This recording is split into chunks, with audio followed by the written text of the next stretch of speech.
अस्सलाम वालेकुम friend, I am Mohammad Umar Khan and welcome to the ocean of knowledge YouTube channel. दोस्तों आज एक नई वीडियो के साथ हाजिर हो इंशाल्लाह। आज की इस वीडियो में आप लोगों को बताऊंगा कि आप लोग किस तरह ब्रुनेई का टूरिस्ट वीज़ा किस तरह अप्लाई कर सकते हैं और इसके लिए कौन कौन से डॉक्यूमेंट्स चाहिए। तो सारी इन्फॉर्मेशन आप लोगों को इस वीडियो में मिल जाएगी, तो इस वीडियो को लास्ट तक देखते रहें।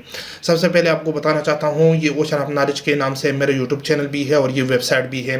तो आपको किसी भी कंट्री के हवाले से इन्फॉर्मेशन चाहिए तो आप हमारे यूट्यूब चैनल भी विजिट कर सकते हैं और इस वेबसाइट पे भी एशियन कंट्री, अमेरिकन और यूरोप, ऑस्ट्रेलिया, सारी कंट्री के हवाले से यहाँ पे इंफॉर्मेशन आपको मिल जाएगी। ठीक है, हम डायरेक्टली किसी भी कंट्री का वीज़ा का काम नहीं करते, हम जस्ट आपको इन्फॉर्मेशन देते हैं और जो भी डॉक्यूमेंट्स है उसमें हम आपकी हेल्प कर सकते हैं। अगर आप हमसे कुछ सर्विस लेना चाहते हैं, ट्रैवल प्लान हो गया, कवरिंग लेटर हो गया, होटल बुकिंग हो गया, फ्लैट रिजर्वेशन हो गया, इंश्योरेंस हो गया, ये चीज़ें हम आपके लिए तैयार कर सकते हैं। उसके बाद आपने खुद एम्बेसी जाकर वहाँ पर अप्लाई करना होता है।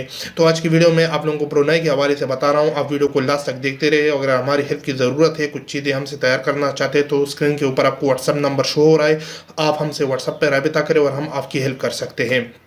तो चलिए स्टार्ट करते हैं। सबसे पहले जो डॉक्यूमेंट्स मेन रिक्वायर्ड है ब्रुनेई टूरिस्ट वीज़ा के लिए, उसमें आप लोगों के पास 2 passport size white background picture चाहिए। उसके बाद ओरिजिनल पासपोर्ट और फोटो काफ़ीज आप लोगों के पास 100 पासपोर्ट की होनी चाहिए। इसके अलावा शनाख्ती कार्ड काफ़ी जो A4 साइज पे भी आप लोगों ने प्रिंट करना है और ओरिजिनल भी आप लोगों के पास। इसके अलावा वीज़ा एप्लीकेशन फॉर्म आप लोगों ने इसको फिल करना है और प्रिंट करना है।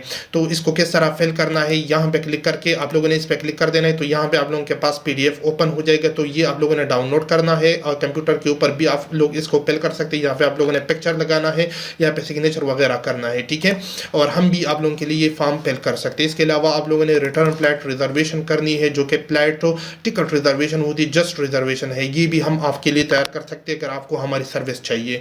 इसके अलावा फ्री और पेड होटल बुकिंग रिजर्वेशन, जो पोस्ट पेड होटल बुकिंग होता है जस्ट वीज़ा के लिए, हम आपके लिए कर सकते हैं। आप खुद भी ये किसी ट्रैवल एजेंसी वगैरह से अरेंज कर सकते हो। 7 नंबर पे, आप अगर किसी जगह पे एम्प्लॉय हो तो आप लोगों के पास एम्प्लॉयमेंट लेटर होना ज़रूरी है।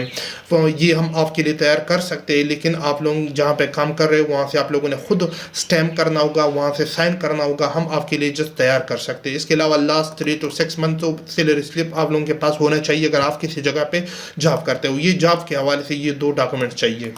अगर आप अपना बिजनेस करते हो तो आप लोगों के पास आप लोगों के बिजनेस डॉक्यूमेंट चाहिए और last 2 to 3 year tax return होनी चाहिए। ठीक है, बिजनेस टैक्स रिटर्न, तो ये बिजनेस वालों के लिए 9 और 10 ऑप्शन है। ठीक है, और अगर जस्ट जॉब करते हो तो ये 7-8 आप लोगों के ऊपर अप्लाई कर होता है। अगर कुछ भी नहीं करते तो फिर तो मुमकिन नहीं है कि आप वीज़ा अप्लाई करो। ठीक है, इसके अलावा 11 नंबर पे last latest 3 to 6 month bank statement आप लोगों के पास होना चाहिए और कम से कम आप लोगों के अकाउंट में 10 लाख रुपए पाकिस्तानी होना चाहिए, क्योंकि आप को पता है पाकिस्तानी पैसा बिल्कुल इस टाइम पे डॉलर के मुकाबले में बहुत कम है। तो आप लोगों के पास कम से कम 10 लाख रुपए बैंक स्टेटमेंट 3 मंथ का, और अगर 6 मंथ का है तो फिर 12-13 लाख 15 लाख तक हो तो अच्छा रहेगा।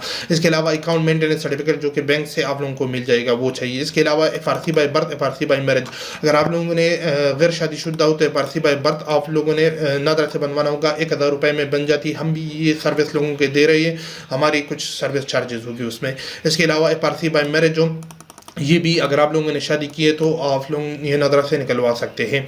इसके अलावा 14 नंबर पे मैरिज सर्टिफिकेट्स हो, अगर आप लोगों की शादी हुई तो वो उसकी फोटोकॉपी करनी है। ठीक है, इसके अलावा 15 नंबर पे covering letter with travel plan, covering letter जिसको वीज़ा रिक्वेस्ट लेटर भी कहते हैं, हम भी आप लोगों के लिए तैयार कर सकते हैं। और ट्रैवल प्लान, बेहतरीन ट्रैवल प्लान हम आप लोगों के लिए तैयार कर सकते हैं। अगर आपको हमारी सर्विस चाहिए, ऑलरेडी आपको बताया, आप लोगों ने हमसे व्हाट्सअप पर राबिता करना है और फिर अपनी बारी का इंतज़ार करना है।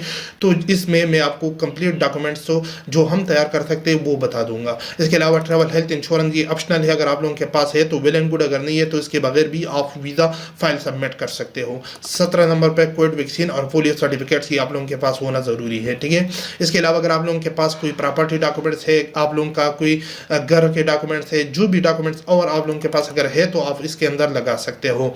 इसके अलावा जो वीज़ा फीस है वो $20 से लेकर $30, $40, वो मुख्तलिफ कैटेगरीज वीज़ा के ऊपर डिपेंड करता है। आपको सिंगल एंट्री चाहिए, मल्टीपल एंट्री चाहिए, ड्यूरेशन कितना चाहिए, ठीक है। तो तकरीबन ये $20 से $40 आप जहन में रख लिए। इसके अलावा जो वीज़ा प्रोसेसिंग टाइम है नॉर्मल 2 to 4 वीक है। अगर आपको हमारी सर्विस चाहिए तो ये व्हाट्सअप नंबर है, आप लोगों ने इस पर रबिता करना है, ठीक है। और इसमें जो डॉक्यूमेंट्स हम आप लोगों के लिए तैयार कर सकते हैं ऑलरेडी आपको बताया, इंश्योरेंस हो गया, कवरिंग लेटर, ट्रैवल प्लान हो गया, इसके अलावा पारसी हो गया। इसके अलावा आप लोगों को बताया अगर आप किसी जगह पे एम्प्लॉय हो तो हम आपके लिए एम्प्लॉयमेंट डॉक्यूमेंट तैयार कर सकते हैं, सैलरी स्लिप तैयार कर सकते हैं, होटल बुकिंग कर सकते हैं, फ्लैट रिजर्वेशन कर सकते हैं, visa request letter visa application form तैयार कर सकते हैं। ये डॉक्यूमेंट्स हम आप लोगों के लिए तैयार कर सकते हैं, ठीक है। इसके अलावा जो ब्रुनेई का ऑफिशियल एम्बेसी वेबसाइट है, आप लोगों ने इस पे क्लिक कर देना और उस वेबसाइट पे आना है और वहाँ से आप लोगों ने कंप्लीट इन्फॉर्मेशन और वीज़ा के हवाले से रीड कर सकते हो। यहाँ पे इसकी कॉन्टैक्ट नंबर लिखी है, ईमेल आईडी और सारी इन्फॉर्मेशन इसके अंदर यहाँ पे मौजूद है, ठीक है। तो यहाँ पे आप लोगों ने उनके साथ कॉन्टैक्ट करना है और उसको बताना है कि हमने डॉक्यूमेंट्स ईमेल के थ्रू सेंड करना है या एम्बेसी में जाकर वहाँ पर ही सबमिट करने हैं, क्योंकि कुछ जगह पे लिखी कि आपने एम्बेसी जाना होता है और वहाँ पे आप लोगों ने अपने डॉक्यूमेंट सबमिट करनी है और उसके बाद वीज़ा आप लोगों के पासपोर्ट के ऊपर अगर वो चाहे तो स्टिकर लगा देंगे। किसी जगह पे लिखी कि आप लोगों ने अपनी जो डॉक्यूमेंट्स है उसको ईमेल करना है और ईमेल करने के बाद आप लोगों को वो रिस्पॉन्स देंगे। तो आप लोगों ने उनको इस नंबर पे कॉल करके या इस ईमेल पे ईमेल करके उनसे कंफर्म करना है। उसके बाद ही आप लोगों ने डिसीजन लेना है क्या करना है क्या नहीं करना। इसके अलावा वीज़ा के बारे में और कंप्लीट इन्फॉर्मेशन चाहते हो तो यहाँ पे कंसुलर सर्विस पे क्लिक करके यहाँ पे वीज़ा के हवाले से कंप्लीट इन्फॉर्मेशन यहाँ से भी ले सकते हो। यहाँ पे कंप्लीट इन्फॉर्मेशन यहाँ पे लिखी, लेकिन मैंने यहाँ पे आप लोगों को आसानी के लिए यहाँ पे भी लिखी है, ठीक है। तो उम्मीद करता हूँ कि इसकी वीडियो आप लोगों को पसंद आएगी। अगर वीडियो पसंद आए तो वीडियो को जरूर लाइक करें, चैनल को जरूर सब्सक्राइब करें। तो मिलते हैं अगली वीडियो में, मुझे दीजिए इजाज़त, अपनी दुआ में याद रखें। अल्लाह हाफिज़।